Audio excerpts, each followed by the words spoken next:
Why podcasting, Pastor Scott?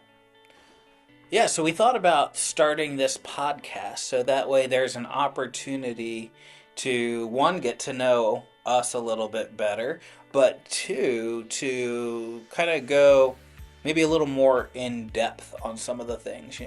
When I'm preparing a sermon, when Pastor Jeremy's preparing a sermon, there's a lot more material than what actually ends up in the sermon. And so there's a chance to talk a little bit about some of that stuff that didn't make it. But then also, I don't know about you, but when I'm sitting in a sermon, a lot of times I'll think of a question or something.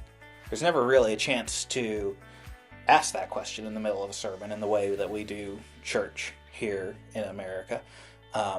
So we thought maybe this might become a place where some of those questions could be asked. And so if people are sitting there thinking about, a question while they're in their service, they could email it to us or mention it to one of us afterwards, and we could work that into this podcast and give another chance to increase our discipleship.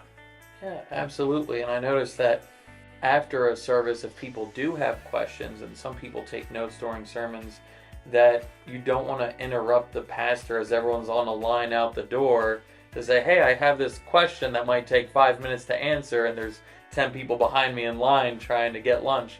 And so to have an avenue in which we're able to facilitate that conversation and also share it with others so that it can be more fruitful, because they always say if one person's asking, then other people are thinking it as well. Absolutely. And I don't know about you, but for me, a 5-minute answer is probably on the short side.